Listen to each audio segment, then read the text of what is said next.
Okay, so for example Amazon के ऊपर आप जो है कोई भी प्रोडक्ट सेल करने का डिसीजन करते हैं। अब जैसे इनमें से इन लोगों ने किया, एग्जांपल के तौर पे देख लेते हैं। तो इन लोगों ने जो है वो यहाँ पर अपनी प्रोडक्ट को सेल कर रहे हैं डिफरेंट ब्रांड, जैसे ये है एलिमिस। अब एलिमिस ब्रांड के ऊपर ये जो एलिमिस है, इसका ई बहुत डिफरेंट तरीके से लिखा गया है। ठीक है, आप देख सकते हैं, right, ELEMIS, so that is their logo, ये उनका लोगो है।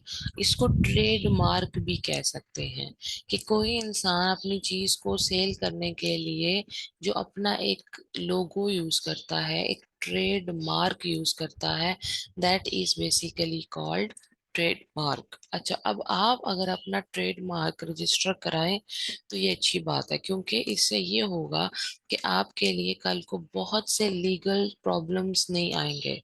स्टार्ट में नहीं कराना, जैसे मैंने कल भी बताया था, क्योंकि हम बहुत थोड़े बजट के साथ स्टार्ट करते हैं तो हमें मुश्किल है कि हमारी सक्सेस हो। ठीक है, इसलिए हमने स्टार्ट में ही अपनी चीजों को पहले ट्रस्ट और ट्रायल बेसिस पे लेके चलना है, इवन स्टोर का नाम भी। ठीक है, तो आप अपनी प्रोडक्ट का, जैसे ये नेकिड 2 की किट है, तो ये नेकिड 2 का जो लोगो है, या इनका जो नेकिड 2 है और अर्बन डिके बेसिस, इन्होंने ये जो लोगो है इसको पेटेंट, सॉरी ट्रेडमार्क है, इसको रजिस्टर कराया होगा। तो अगर हाउ एवर जब हम डिसाइड करेंगे, ठीक है, कि हमने भी अपना जो ट्रेडमार्क है उसको रजिस्टर कराना है, या अपने ब्रांड नेम को, तो उसके लिए हम लोग टेस्ट पे जाएंगे। टेस्ट मतलब ट्रेडमार्क इलेक्ट्रॉनिक सर्च सिस्टम। ठीक है, मैं आपको बताती हूँ। Test, TESS, test. ठीक है, test is trademark electronic search system. यहाँ पर बेसिकली ये है वही USPTO.gov, यानी अमेरिका की ये जो गवर्नमेंट है उनका अपना ये डेटाबेस है। इन क्योंकि हमने अमेरिका में काम करना है ना, इसलिए हमारा लोगो जो है ऑफ कोर्स वो अमेरिका में रजिस्टर होगा। तो ये आपने याद होगा, ये पेटेंट जो जहाँ से हम चेक करते हैं, जो मैंने आपको कल वेबसाइट बताई थी, उसी वेबसाइट के सेकंड ऑप्शन में ट्रेडमार्क आ रहा था। ठीक है, अब यहाँ पर जो है वो आप अप्लाई कर सकते हैं। अगर आप देखें तो यहाँ पे उन्होंने पूरा पूरा प्रोसीजर समझाया हुआ है, और आगे उन्होंने अप्लाई ऑनलाइन भी दिया हुआ है। आपके पास आपकी LLC होगी, आपके डॉक्यूमेंट्स होंगे, आपकी हर चीज मौजूद होगी, तो यहाँ इसको अप्लाई करना इतना मुश्किल नहीं होगा। अच्छा, एक तो आप यहाँ पर अप्लाई कर सकते हो, आप टेस्ट लिखो, ट्रेडमार्क इलेक्ट्रॉनिक सर्च सिस्टम, इसको चेक कर लो। ठीक है, TMSearch.USPTO.gov, ये वाला ओपन हो सकता है, ये हो सकता है। इसके अलावा एक और है, दैट इज कॉल्ड trademarkia.com। ठीक है, let me apply hair, trademarkia.com।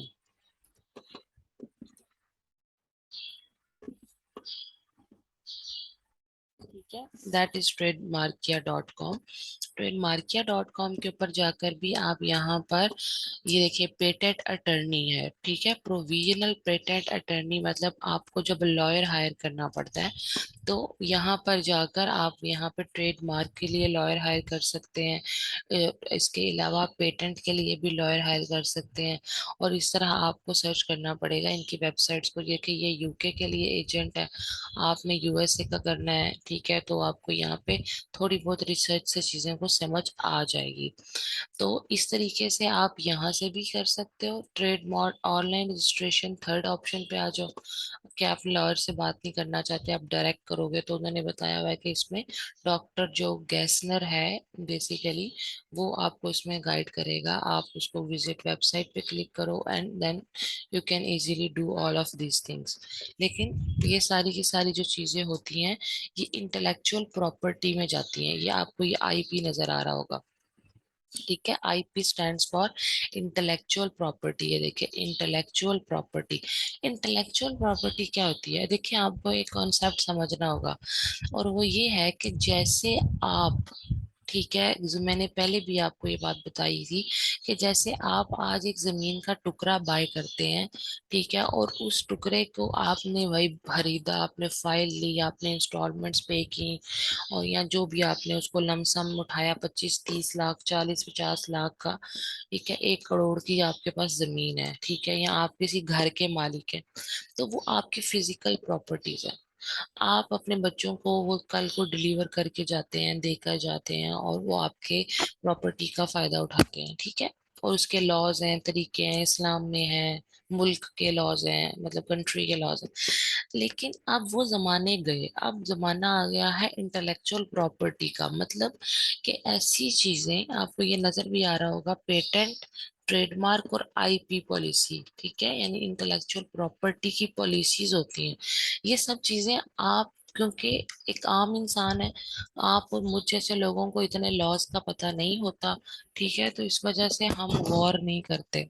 Otherwise हमें ये सब चीजें वक्त के साथ साथ थोड़ा थोड़ा सा पढ़ते रहना चाहिए, क्योंकि हम फिर दुनिया में बहुत पीछे रह जाएंगे। आपने अब अपने आप को इंटरनेट की दुनिया पे प्रॉपर्टीज खरीद के रखनी है अपने लिए, ताकि कल को आपके बच्चों को आप वो गिफ्ट कर सकें कि भाई देखो, this is an online store for you, you can work on it anywhere, right. Suppose करें, मैं एक बड़ी अच्छी एग्जांपल मुझे हमेशा आती है कि हम अपनी बेटियों के लिए अक्सर पॉलिसियां खरीदते हैं। कुछ लोग होते हैं जो खरीदते हैं पॉलिसियां एडम की और इधर उधर की, ईएफयू वगैरह की, या उनके जहेज को इकट्ठा करने की कोशिश करते हैं, और जी उनकी शादियां होती हैं तो वो उनको ये सब गिफ्ट कर देते हैं। लेकिन उसका कोई फायदा नहीं है अगर ससुराल अच्छा ना हो, खुदा ना खास्ता शोहर अच्छा ना हो, या स्ट्रांग ना हो, तो ये सारा कुछ उसको ज्यादा सपोर्ट नहीं कर सकता। देखिए, शादी पे लगा दिया, जहेज दे दिया, कोई फायदा नहीं। आप अपने बेटियों को दो चीजें दे सकते हैं, एक तो उनकी तालीम, ऐसी तालीम जिसकी वजह से कल को अगर उन्हें कोई प्रॉब्लम होता है तो वो काम कर सकती हैं, अपने आप को सपोर्ट कर सकते हैं, क्योंकि वाकई हालात का कुछ पता नहीं होता। दूसरा, आप उनको इस तरह की इंटेलेक्चुअल प्रॉपर्टीज गिफ्ट कर सकते हैं कि बेटा ये लो स्टोर, ठीक है, आप उनको उसकी ट्रेनिंग भी दें, और वो अपने घर से बैठ के अपने बच्चों के साथ, अपने शोहर के साथ, ससुराल के साथ वो अपना घंटा दो मैनेज करके अपने लिए को 4 पैसे कमाती रहे। उससे उनको भी फायदा होगा, उन्हें दिली सुकून भी मिलेगा, उनकी तालीम भी जाया नहीं होगी, और उनके बच्चों की नजर में उनकी माँ की भी एक वैल्यू होगी कि भाई ठीक है, ये एक हमारी मदर जो है, she is also a strong women, और इसमें कोई शक नहीं कि घर से काम करने में कोई बुराई नहीं है। वुमेन एम्पावरमेंट अच्छी चीज होती है, बच्चों को सपोर्ट करना, फिर वो कल को अपने बच्चों को गाइड कर सकती है, सिलसिला का चलता रहता है। तो इसी तरह से आप अपने बेटों को भी इंटेलेक्चुअल प्रॉपर्टीज गिफ्ट कर सकते हैं, ताकि आपके बेटे जो हैं वो कल को आने वाले कंपटीशन को देखें। मैं आपको पढ़ाई के साथ साथ ऐसी चीजें इसलिए बताती हूँ, ताकि कल को जब आप भी अपने क्लाइंट से बात करें तो ये सारे वो पॉइंट्स है जिसपे आपने अपने क्लाइंट को गाइड करना है, उसको बताना है कि देखो भाई, बात सिर्फ अमेजोन नहीं है, बात है उन चीजों की जो तुम्हें आइडिया नहीं है, जो दुनिया आगे जा चुकी है। People are having that such a immense success because they know the power of intellectual properties now, they know कि दुनिया में, ऑनलाइन दुनिया में अब कितना मुश्किल हो गया है कंपटीशन करके आगे आना। ये टिकटॉक जैसे लोग जो हैं, जिनका न सर है न पैर है, इनके इतने मिलियन व्यूज हैं, इतने फॉलोअर्स हैं, और इनको इतनी पीआर्स जाती हैं, मतलब इनको इतनी चीजें लोग भेजते हैं कि भाई आप पहने और आप यूज करें, और हमारी चीजें सेल होती हैं, ठीक है। अब फिल्मों के एक्ट्रेस, ड्रामों के एक्ट्रेस पीछे रह गए हैं। तो ये लोग क्या कर रहे हैं, इनके अकाउंट्स जो हैं, वो चाहे टिकटॉक का है, चाहे इंस्टाग्राम का है, चाहे फेसबुक का है, इनके जितने अकाउंट्स हैं, इनकी इंटेलेक्चुअल प्रॉपर्टीज हैं, और इनकी प्रॉपर्टीज उनको पे कर रही हैं। जैसे कि हमारा घर हम रेंट पे किसी को दे दें तो वो हमें पे करता रहता है, तो इस तरह से ये इंटेलेक्चुअल प्रॉपर्टीज अगर आप रेंट आउट भी कर दो, आपने ये इंटरनेट की दुनिया में रेंट आउट की हुई है, लोग इनको यूज कर रहे हैं, और आपको उसका फायदा हो रहा है। तो टाइम आ गया है कि हम चीजों को थोड़ा खुले अंदाज से देखें, और हम ऐसी चीजें भी सीखें जो हमारे सामने से गुजरती हैं। मैं अब आपको पेटेंट, ट्रेडमार्क या इंटेलेक्चुअल प्रॉपर्टीज के ऊपर लेक्चर्स नहीं दे सकती, क्योंकि पहली बात तो ये कि मैं सीपीए नहीं हूँ। सीपीए कहते हैं अमेरिका के चार्टर्ड अकाउंटेंट को, ठीक है, सीपीए, सीपीए कहते हैं अमेरिका के चार्टर्ड अकाउंटेंट को। ठीक हो गया। अब जो सीपीए होता है, ठीक है, ये आपको गूगल पे इसके बारे में इंफॉर्मेशन मिल जाएगी।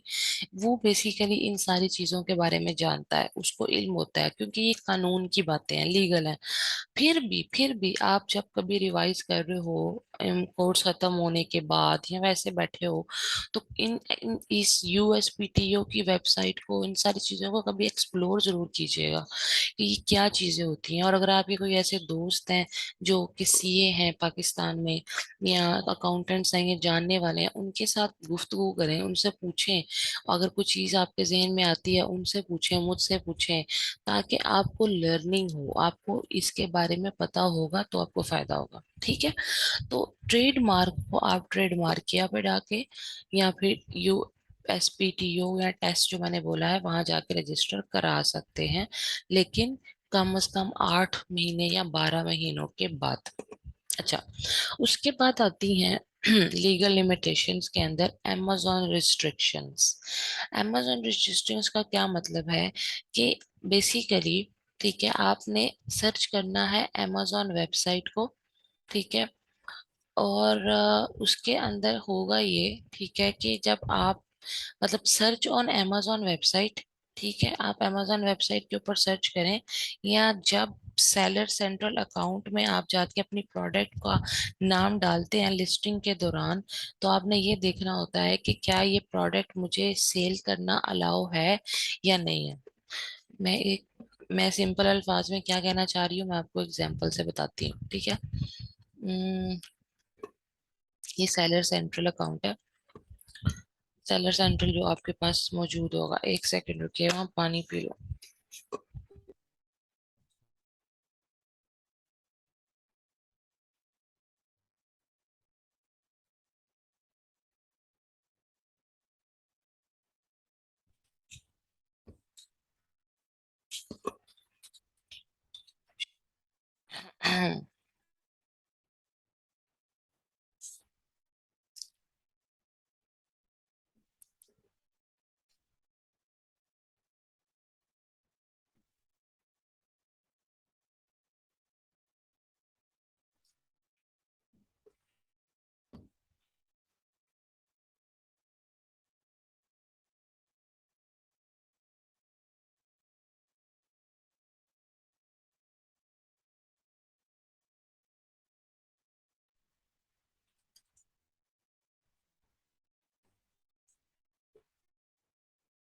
ओके, आपको स्क्रीन नजर आ रही है तो मुझे चैट बॉक्स में बता दो।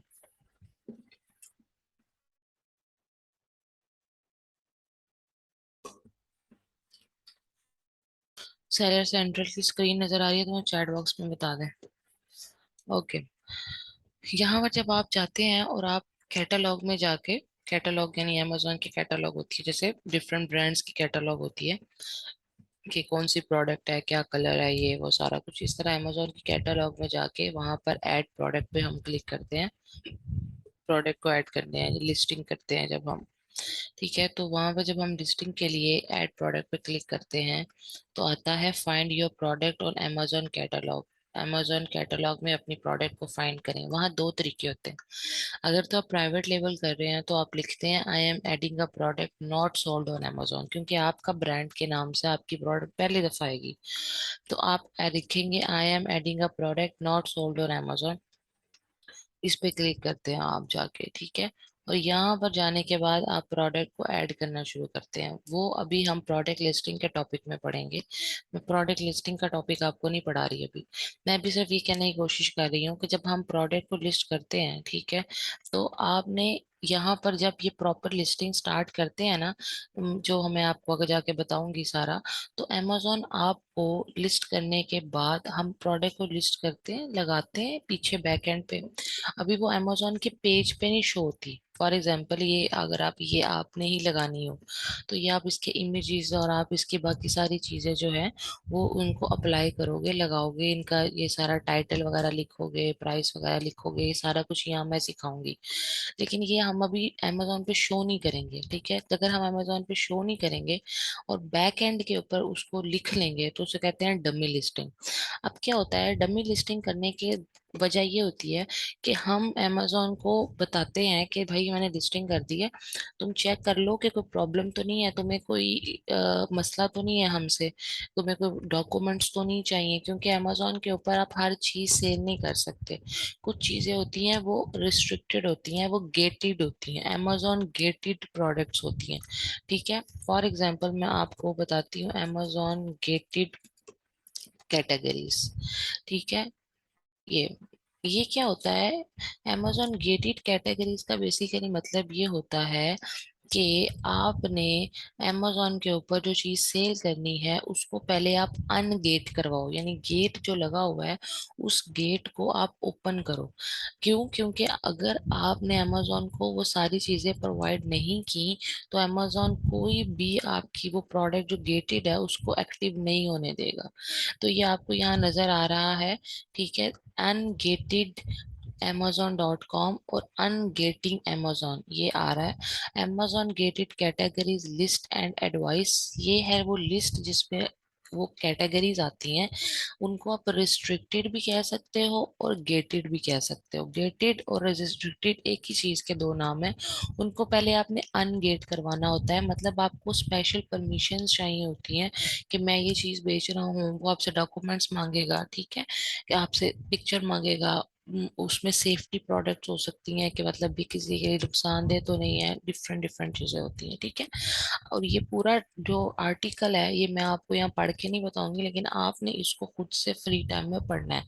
यहाँ आपको नजर आ रहा होगा, फिल वक्त के लिए मैं आपको बताती हूँ। ये जैसे उसने लिखा हुआ है कि in what holds up their reputation so well in grand scheme of things though not all are gated on platform। ठीक है, वो कहता है कि हर चीज जो है ना वो गेटेड नहीं है, लेकिन कुछ चीजें ऐसी हैं जो आपने उनको ध्यान में रखना है। जैसे कि अगर आप कोई ऑडियो वीडियो बेच रहे हैं, कोई ऑटोमेटिव बेच रहे हैं, कोई बेबी एक्टिविटी है, कोई बेबी डायपर्स हैं, बेबी फीडिंग के लिए कोई चीज है, ठीक है। देखिए मैंने जो बात आपको बताई थी कि कोई चीज जो बॉडी के अंदर जाती है, जो बच्चे बच्चे तो सबसे ज्यादा खतरनाक होते हैं, तो उनसे रिलेटेड प्रोडक्ट्स जो हैं वो अमेजोन उनके लिए आपसे परमिशन मांगेगा। ठीक है, देखिए फेमिनिन हाइजीन, ठीक है, खवातीन के लिए गार्डन कैटेगरी तो अलाउ है, लेकिन उसमें भी गार्डनिंग एंड वाटरिंग के अंदर कुछ प्रोडक्ट्स ऐसी होती हैं जो गेटेड होती हैं, तो उसमें भी आ सकता है। इसी तरह होम इलेक्ट्रॉनिक्स, मैंने आपको शुरू से ही कहा है इलेक्ट्रॉनिक की चीज आपने सेल नहीं करनी, ठीक है। होम इलेक्ट्रॉनिक को आपने सेल नहीं करना, तो उसकी क्या वजह है कि ये भी गेटेड कैटेगरी में चला जाता है बहुत ज्यादा हद तक। पेट्स बहुत सेंसिटिव होते हैं, जानवर जो होते हैं, इसलिए उनकी कुछ चीजें जैसे उनका फूड है, उनकी कोई केयर की चीज है, 100% नहीं, बट बहुत सी प्रोडक्ट्स गेटेड होती हैं। तो ये आर्टिकल जो है ना वो आप देखिएगा, तो क्या आपको जो समझ आई तो मुझे बताइएगा, अगर समझ ना आई तो फिर मुझे पूछिएगा कि अच्छा इसका क्या मतलब था, ताकि आपको आइडिया हो कि गेटेड और अनगेटिंग के अंदर क्या आता है, ठीक है। या आगे उसने यहाँ आपको अनगेटिंग कैटेगरीज के बारे में भी बताया। अब मैं आपको यहाँ जल्दी जल्दी ये सारा कुछ बता के जा रही हूँ, लेकिन आपने इसके ऊपर पूरा काम करना है। आपको आज के लेक्चर के अंदर ढेर सारे इंफॉर्मेशन मैंने दी है। ढेर सारे इंफॉर्मेशन में क्या आता है, एक तो वो पेटेंट, इंटेलेक्चुअल प्रॉपर्टी वाली बात, ट्रेडमार्क वाली बात, वो जो पूरा एक वेबसाइट है उसको सर्च करना, और ये अनगेटिंग amazon को सर्च करना। देखिए आपने कल को काम स्टार्ट करना है ना, तो आपको पता होना चाहिए कि अगर कोई मुझे, मेरा क्लाइंट, कुछ सारे फिरे क्लाइंट्स होते हैं वो कहते हैं नहीं नहीं मैंने तो यही सेल करना है, तो आप उसको अगर ये कहेंगे ना नहीं नहीं ये नहीं सेल कर सकते क्योंकि ये रिस्ट्रिक्टेड है, ये गेटेड है, तो समटाइम्स उसको समझ नहीं आएगी। तो आपको आनी चाहिए वो जुबान जो टेक्निकल है, ठीक है। और टेक्निकल जुबान तब आएगी जब आप टेक्निकल चीजें पढ़ेंगे, यानी अमेजोन को अमेजोन की साइट से ही स्टडी करेंगे, तो ये सारी की सारी जो लैंग्वेज है वो आपको आहिस्ता आहिस्ता समझ आना शुरू होगी। मैं ये नहीं एक्सपेक्ट करती कि आप जो है अगले लेक्चर में मुझे ये फर फर सारा कुछ सुनाते जाएं, लेकिन लेकिन हाउ एवर ये आपकी उसमें ऐड हो गया है, ठीक है, आपके टास्क में ऐड हो गया। प्रोडक्ट हंटिंग का जो टास्क आपको मैंने दिया है, उसके अलावा जब नेक्स्ट आप उसको करने के बाद जब आपके पास नेक्स्ट टास्क है, तो वो आपके पास यही टास्क है, वो वाली वेबसाइट और ये जो amazon गेटिंग वाली है, ये आपने जो है इन दोनों को स्टडी करना है। मैं इनसे आपसे सवाल पूछूंगी कि इनके ऊपर जो वेबसाइट थी, इनके ऊपर मतलब फलां चीज क्या है, फलां चीज क्या है, फलां चीज, क्योंकि मैंने इन साइट्स को अच्छे से पढ़ा हुआ है। ठीक है, तो मैं आपसे फिर उसी एंगल से पूछूंगी। Out of these two websites कुछ नहीं पूछूंगी, जो जनरल है वही सब कुछ पूछूंगी। लेकिन इस पेज पे जो इस वक्त आपके पास खुला हुआ है, ये आपने लाजमी अच्छे से स्टडी करना है। आपको मेरी बात समझ आ रही है? चैट बॉक्स में बता दें।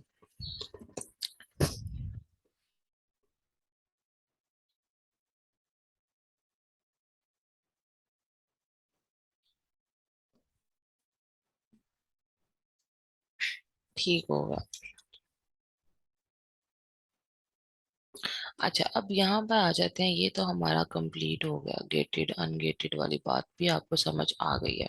अच्छा, अगर अगर सपोज करें आपकी प्रोडक्ट जो आपने डिसाइड किया वो गेटेड होगी ना, तो अमेजोन आपको ईमेल कर देगा। आपके जो भी ईमेल एड्रेस आपने दिया होगा ना अपना सेलर सेंटर का, उसमें वो आपको ईमेल कर देगा कि भाई ये प्रोडक्ट है, ये रिस्ट्रिक्टेड है या इसमें फलां चीज चाहिए तो मुझे भेजो, तो फिर तुम्हारी लिस्टिंग एक्टिव करूंगा। तो वो आप डॉक्यूमेंट्स वगैरह फिर अपने सप्लायर से कहेंगे कि वो आपको प्रोवाइड करे, क्योंकि आपका सप्लायर इन सारी टेक्निकल चीजों को देख रहा होता है। अच्छा जी, अब आ जाते हैं थर्ड क्राइटेरिया। ठीक है, जो कि सेकेंडरी क्राइटेरिया का थर्ड क्राइटेरिया है। ठीक है, सेकेंडरी क्राइटेरिया का थर्ड क्राइटेरिया था ईज टू सोर्स। ठीक है, कि आपकी जो प्रोडक्ट है उसकी सोर्सिंग, उसकी सेलिंग, उसकी इंपोर्ट, ये सब कुछ इजी होना चाहिए। तो उस चीज के हवाले से आपने ध्यान में रखना है कि आप ऐसी प्रोडक्ट स्टार्ट करें जो आपको हेडेक ना दे। ठीक है, आपको नो हेडेक्स फॉर यू। ठीक है, नो हेडेक्स फॉर यू और your client in start. Then that is a simple product. को बहुत ज्यादा टेक्निकल प्रोडक्ट नहीं होनी चाहिए। जैसे आपको पता है अक्सर एक प्रोडक्ट है, मुझे वो बहुत टेक्निकल लगती है, और वो क्या है? ग्राइंडर। ठीक है, grinder, juicer juicer juicer juicer and grinder की प्रोडक्ट होती है, ये देखें। ठीक है, ये वाली प्रोडक्ट, अब ये जो प्रोडक्ट है लोगों को बड़ी पसंद है। मेरे स्टूडेंट्स सारे के सारे स्टार्ट में जब मैं कहती हूँ ना प्रोडक्ट ढूंढ के लानी है, वो ये जरूर लेकर आते हैं। ये इलेक्ट्रॉनिक प्रोडक्ट है, ये आपने बिल्कुल नहीं इसको टच करना। एक तो पहली वजह तो ये है। दूसरी वजह ये है कि आप इसके देखिए, इसमें ढेर सारे पार्ट्स होते हैं। इसका जूसर होता है, इसका ढक्कन होता है, फिर एक ढक्कन, दूसरा ढक्कन, फिर पीछे वाले का ढक्कन, फिर साथ वाले का। So this machine has a lot of parts. ठीक है, और इसके ए लॉट ऑफ पार्ट्स जो है ना, वो इसको बना देते हैं कॉम्प्लिकेटेड। तो आपने स्टार्ट में अपने लिए सिंपल प्रोडक्ट चूज करनी है, ऐसी प्रोडक्ट चूज करनी है जिसके पार्ट्स जो हैं वो इतने ज्यादा इंजीनियरिंग वाले ना हो कि वो उनको जो है वो लगाने और समझाने के लिए हमें क्लाइंट को मैनुअल देना पड़े। मैनुअल समझते हैं ना, जिसको हाउ टू यूज वाला होता है। ठीक है, उसके बाद वही बात आती है कि नॉट टू मेनी पार्ट्स, और इजीली ब्रोकन नहीं होनी चाहिए प्रोडक्ट। अब देखिए, अगर फॉर एग्जांपल ये प्रोडक्ट आप मुझे दिखाएं कि मैम मैंने ये सेलेक्ट किया प्रोडक्ट, ये वाली एग्जांपल दे रही हूँ, मैंने इसको फौरन रिजेक्ट कर देना है। इसकी वजह इलेक्ट्रॉनिक तो ये है, एक तो मैं इस वजह से रिजेक्ट करूंगी, दूसरा मैं इसलिए आपकी प्रोडक्ट रिजेक्ट करूंगी कि आपकी जो प्रोडक्ट है वो, इसको देखिए ये ब्रेकेबल है, यानी कि ये सारी प्लास्टिक की बनी हुई है। ठीक है, तो प्लास्टिक की प्रोडक्ट जो है वो टूट सकती है। It is a breakable product, so that's why what I'm going to do, I am not going to allow you to sell this product। इसके अलावा फॉर एग्जांपल आपके जहन में आता है कि why should sell very very favorite product of the people, that is coffee mug. ठीक है, मैं कॉफी मग सेल कर देता हूँ, चलो। अब मैंने कॉफी मग भी आपको अलाउ नहीं करना। इसकी वजह क्या है कि ये शीशे का यानी कि ब्रेकेबल आइटम है, टूट सकती है। जो भी इसका मटेरियल है वो ब्रेकेबल है। तो ऐसी सारी चीजें जो टूट सकती हैं, आपने उनको भी अवॉइड करना है। ठीक है, इसके अलावा आपकी प्रोडक्ट लाइट वेट होनी चाहिए। देखिए, मैं आज जो आपको क्राइटेरिया बता रही हूँ उसमें कुछ ऐसी चीजें अब आ गई हैं जो प्राइमरी क्राइटेरिया में नहीं थी। ठीक है, तो अब आपने इनको भी ध्यान में रख के प्रोडक्ट ढूंढनी है। ठीक है, लाइट वेट प्रोडक्ट। ठीक है, ये ना हो कि आप फॉर एग्जाम्पल आप ये सेल करना शुरू कर दें।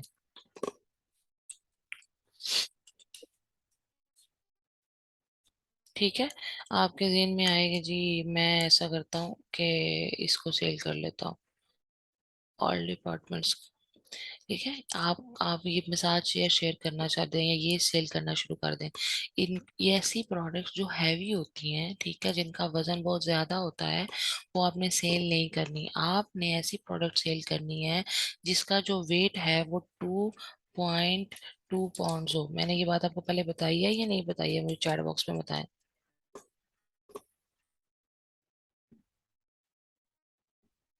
ये मैंने वेट वाली बात आपको पहले बताई है।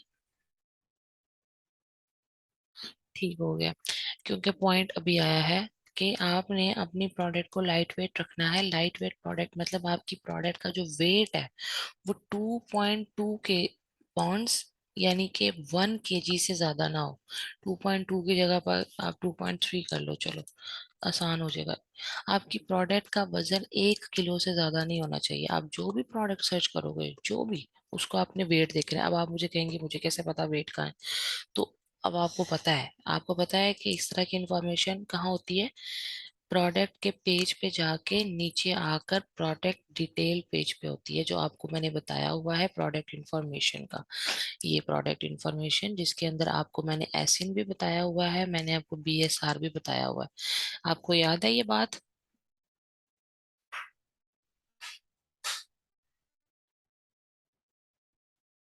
चैट बॉक्स में मुझे बता दें आपको ये बात याद है। ठीक है, अब यहाँ पर इन्होंने मेंशन नहीं किया हुआ कि क्या वजन है, अदरवाइज यहाँ पे लिखा होता है, डायमेंशन मेंशन की हुई है कि ये डायमेंशन है। और आपको याद भी होगा कि आपने ये भी देखना है कि आपकी जो प्रोडक्ट है वो स्मॉल या मीडियम में हो, वो लार्ज में ना हो। ठीक है, एक तो आपने ये भी ध्यान में रखना है, और इसके अलावा आपकी प्रोडक्ट का जो वेट है ना, that should be in 1 kilo, under 1 kilo या 1 किलो। अच्छा, इसकी मैं आपको कोई और एग्जांपल दिखाती हूँ, इसमें इसका वेट नहीं लिखा हुआ। ठीक है,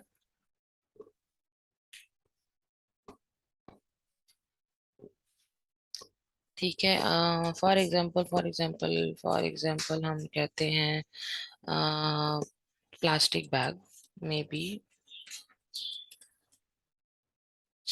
ठीक है, और यहाँ से हमने प्लास्टिक बैग को ओपन किया, कम ऑन। ओके, और इसके बाद हम नीचे आए।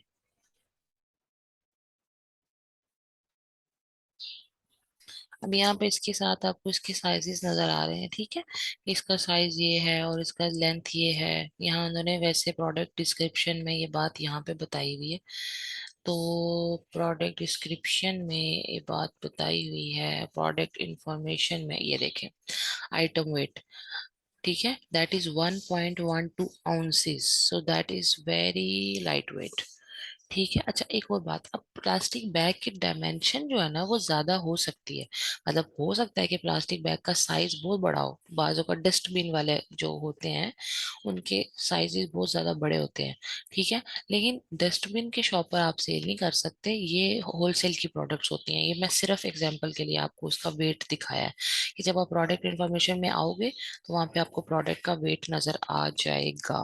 ठीक है, उसके बाद आपकी प्रोडक्ट इजी शिप होनी चाहिए। इजी शिप मतलब वही बात कि मसाज चेयर अगर आप जो है वो करना शुरू कर दोगे तो वो बड़ा मुश्किल हो जाएगा, उसको लोड करना अनलोड करना, भारी प्रोडक्ट होगी, गिर ना जाए, ब्रेक ना हो जाए। तो वही बात कि आपकी प्रोडक्ट जरा फ्रेंडली होनी चाहिए ताकि उसकी शिपिंग आसान हो सके। और शिपिंग आसान होने का या लाइट वेट प्रोडक्ट होने की सबसे इम्पोर्टेंट बात है हमारी फीस कम होना। देखिए मैं यहाँ पे आपको जो है ना मार्केट में, मतलब जो और लोग होते हैं ना, उन्होंने इसका ये भी स्टैंडर्ड सेट किया हुआ है, ठीक है, कि 5 पाउंड्स तक की प्रोडक्ट आप सेल कर सकते हो, जो कि 2 किलो की बनती है तकरीबन। ठीक है, ये भी कर सकते हो, लेकिन क्या होता है कि एक एक ग्राम के ऐड होने से amazon की फीस बढ़ जाती है। आपको amazon की फीसेस आपको पता है, अब आपको पता है रेफरल फीस जो होती है, ठीक है, और उसके अलावा जो amazon की बाकी फीसेस होती हैं, उन फीसेस के अंदर बेसिकली स्टोरेज फीस जो होती है उसमें इजाफा होता है, क्योंकि आपकी प्रोडक्ट की amazon की जो फीसेस हैं वो डिपेंड करती हैं वेट पे। इसी वजह से मैं ये कहती हूँ कि अगर आपने मेहनत ही करनी है, एफर्ट ही करनी है, प्रोडक्ट ढूंढनी है, तो आप कोशिश करें कि आपके जेहन में ये वर्ड हो ही ना। आप को आपने यही सोचना है, सोचना नहीं, बल्कि आपने हर हाल में यही करना है कि आपने कहना है कि मेरी प्रोडक्ट जो है वो 2 पाउंड से ज्यादा की ना हो, मतलब 1 किलो से मेरी प्रोडक्ट का वजन ज्यादा ना हो। ठीक है, इतनी बात समझ आ गई आपको? सिंपल अल्फाज में बताऊं तो सिंपल इज बेटर। जितना आप सिंपल रखेंगे चीजों को स्टार्ट में, और टेक्निकल और फैंसी किस्म की चीजों के पीछे नहीं भागेंगे, कीप इट सिंपल। लोग सिंपल चीजें यूज करते हैं, सिंपल चीजों को लेके चलते हैं। हमें अगर हम बहुत ज्यादा फैंसी चीजों को ढूंढेंगे तो वो हमारे लिए मुश्किल होगा। So keep it simple. इसके अलावा आपने एनालिसिस पैरालिसिस में नहीं जाना। ठीक है, एनालिसिस पैरालिसिस क्या होता है? ठीक है, एनालिसिस लाइसिस। ठीक है, मैंने आपको चैट बॉक्स में लिख के भेजा है, इस टर्मिनोलॉजी को नोट कर लें। एनालिसिस पैरालिसिस क्या होता है? पैरालिसिस कब को पता है? जब कोई इंसान पैरालाइज हो जाता है। एनालिसिस पैरालिसिस एक टर्मिनोलॉजी है, इसका मतलब होता है कि इतना ओवर थिंक करना कि डिसाइड ही ना कर पाना। देखिए, 100% क्राइटेरिया मैच नहीं होगा। अगर आप ये एक्सपेक्ट करेंगे कि क्राइटेरिया 100% मैच हो जाए, तो क्राइटेरिया 100% मैच नहीं होगा। कुछ चीजें हमें कंप्रोमाइज करनी पड़ेंगी, लेकिन वो आपने अपने अकल, अपने दिमाग से करनी है। यानी आप मुझे कहें कि मैम वजन जो है वो मैं ऐसा करता हूँ 1.5 किलो कर देता हूँ, बाकी सब ठीक है, तो मैं वजन पे कंप्रोमाइज नहीं करूंगी। हाँ, अगर आप मुझे ये कहें फॉर एग्जाम्पल कि कंपटीशन जो है वो 3200 है, मैंने 3000 बोला हुआ है कंपटीशन आपको प्रोडक्ट का, आप कहते हैं प्रोडक्ट का कंपटीशन 3200 है, शायद हम उस पर कॉम्प्रोमाइज कर दें। ठीक है, प्रोडक्ट रेंज आप मुझे कहें ये प्रोडक्ट मैम $20 की नहीं है, $19 की है, तो हम उस पर भी थोड़ा सा कॉम्प्रोमाइज कर सकते हैं। लेकिन अगर आप मुझे ये कहें कि प्रोडक्ट $15 की है, बाकी सब ठीक है, पर प्राइस $15 है, तो मैं कभी भी नहीं उस पर एग्री करूंगी, क्योंकि मुझे पता है कि इसमें प्रॉफिट ही नहीं बचेगा। सो आपने एनालिसिस पैरालिसिस में नहीं जाना, लेकिन आपने कोई एक आध चीज कंप्रोमाइज अगर होती हो तो वो आप डिस्कस कर सकते हो। ठीक है, यहाँ तक समझ आइए आपको मेरी बात? यानी कि try to find the best balance of criteria. ठीक है, I repeat, try to find the best balance of criteria, track the product record again before analyse it. यानी अगर आपने आज एक प्रोडक्ट का for example per month unit देखे कितने सेल होते हैं, वहां पर आया 4000, आप अगर यही 2 महीने बाद दोबारा देखोगे तो हो सकता है कि उसका पर मंथ सेल 6000 हो गई हो, ये भी हो सकता है कि उसकी पर मंथ सेल 1000 हो गई हो। देखिए, प्रोडक्ट है ना, चली ना चली, तो आपने जो भी कोई प्रोडक्ट को आप डिसाइड करोगे उस वक्त, जैसे अभी डिसाइड करते हो, मुझे पूछते हो, मैं कहती हूँ ठीक है, गुड है, लेकिन जब ये ना हो कि वो जो प्रोडक्ट्स आप अभी ढूंढना शुरू करोगे और उनको अपने पास स्टोर करोगे, उनके लिस्ट करोगे, मतलब अपने पास रख लोगे इन अदर वर्ड्स, तो आपने कल को क्लाइंट को भी वो ऐसे ही उठा के देनी, नो। आपने उस टाइम पे दोबारा से क्राइटेरिया के ऊपर सारी प्रोडक्ट को देखना है, क्योंकि कंपटीशन भी ज्यादा हो सकता है, प्रोडक्ट की सेल कम या ज्यादा हो सकती है, इस तरह के जितने भी फैक्टर्स मैंने बताए हुए हैं वो सब चेंज भी हो सकते हैं। ठीक है, तो आपने, इंटरनेट की दुनिया है ना, इसमें सेकंड्स में चेंजिंग्स आती हैं, तो इसलिए आपने क्या करना है कि आपने दोबारा प्रोडक्ट को, उसके जितने भी रिकॉर्ड्स हैं, प्रोडक्ट के रिकॉर्ड्स हैं, उनको आपने दोबारा ट्रैक जरूर करना है, यानी track the product record again before finalise it. यानी फाइनलाइज करके जब आपने अपने क्लाइंट को देने लगना है कल को कोई प्रोडक्ट, तब उसको दोबारा चेक जरूर कर लीजिएगा। Choose 2 to 3। ठीक है, अब क्या होगा, एंड पे जाके, जब अभी तो आप स्टार्ट करोगे खैर, अभी आप एक प्रोडक्ट ढूंढोगे, फिर उसके बाद 10-15 मैं आपको कहूंगी, तो जब आप 10-15 प्रोडक्ट ढूंढोगे तो एंड पे आपने 2 से 3 प्रोडक्ट को फाइनल करना है। ठीक है, फिर उसकी प्रॉफिटेबिलिटी चेक करनी है,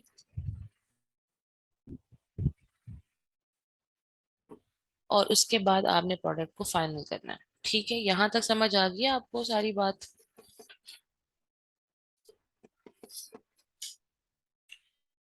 चलें, वेरी गुड। अब आपका अल्हम्दुलिल्लाह आपका कंप्लीट हो गया है प्रोडक्ट हंटिंग का क्राइटेरिया। ठीक है, प्राइमरी भी हो गया, सेकेंडरी भी हो गया, बल्कि ये तो बहुत अच्छा हो गया।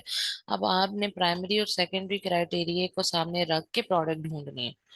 पहले प्राइमरी का कह रही थी मैं, प्राइमरी करके ढूंढिएगा, पर अब आपको मैं सेकेंडरी भी कह रही हूँ कि आपने प्राइमरी और सेकेंडरी दोनों की दोनों प्रोडक्ट्स को अपने सामने रख के क्राइटेरिया को, अपने प्रोडक्ट को ढूंढना है और मुझे बेचना है। और इसके बीच में मैंने आपको जितना आज चीजें टेक्निकल बताई हैं उनको भी आपसे सर्च करना है। Now you have a lot in your plate to do. Next हमारा टॉपिक जो है प्रोडक्ट सोर्सिंग होगा। प्रोडक्ट को सोर्स कैसे करते हैं, कहाँ से मंगवाते हैं, क्या होता है, इसके ऊपर हम इंशाल्लाह ताला अब अपना नेक्स्ट लेक्चर रखेंगे, जब आप मुझे प्रोडक्ट को ढूंढ के दे दोगे। अब अगर आपका कुछ सवाल है तो आप पूछो। अच्छा, मुझे ये पूछना है कि प्रोडक्ट कौन सी ढूंढूं मैं, मतलब किस किस कैटेगरी में? मैंने आपको बताई नहीं category, home and kitchen, kitchen and dining. Home. अच्छा, उसी में ढूंढना है। हाँ जी, स्पोर्ट्स एंड आउटडोर। ठीक है। और आप गार्डन वाला भी कर सकते हो। यहाँ देखो ठीक है। ना, जो मैंने आपको यहाँ से बताया था। अच्छा, वो आपको स्क्रीन शेयर नहीं हो रही। Let me share screen again. Okay, यहाँ से आप देखो ना, ये ऑल में। ठीक है, ऑल में अगर हम नीचे जाते हैं तो हमारे पास आता है गार्डन एंड आउटडोर। ठीक है, आप गार्डन एंड आउटडोर में भी देख सकते हो। उसके बाद होम एंड किचन का तो आपको पहले ही पता है कि आप कर सकते हो ये वाला। ठीक है, होम एंड ठीक है। Kitchen, garden and outdoor and sports and outdoor. यहाँ पे एस फॉर स्पोर्ट, ये ठीक है। स्पोर्ट्स एंड आउटडोर, उसको अगर इसका आइडिया ये भी है कि आप सपोज करो जाके क्लिक करते हो स्पोर्ट्स एंड आउटडोर पे। ठीक है, तो स्पोर्ट्स एंड आउटडोर पे क्लिक करने के बाद आप सर्च कर दो, यहाँ कुछ ना लिखो, सिर्फ स्पोर्ट्स एंड आउटडोर लिखो। ठीक है, और उसको देखो, आपके सामने इस तरह ऑप्शंस आने लग जाएंगे। आप वैसे भी सर्च कर सकते हो। तो आपको यहाँ कुछ ना लिखो, सिर्फ कैटेगरी टाइप कर दो, सर्च करो, तो आपको नजर आएगा ये सारा कुछ। ठीक है, डिफरेंट डिफरेंट चीजें। अब देखिए, आप इसमें अभी साइकिल नहीं सेल करनी शुरू कर देनी, साइज का इशू है। और इस तरह ये डंबल्स नहीं सेल करने शुरू कर देने, क्योंकि डंबल्स में भी साइज का इशू है। ठीक है, तो इसमें भी आपको कुछ रिस्ट्रिक्टेड कैटेगरीज ही मिलेंगी। तो आपने देखना है प्रोडक्ट को अपने हिसाब से, क्राइटेरिया पे। इसी तरह सपोज करें आइडिया के लिए, अगर आपको मैंने कहा, गार्डन वाली बात बताई है मैंने आपको।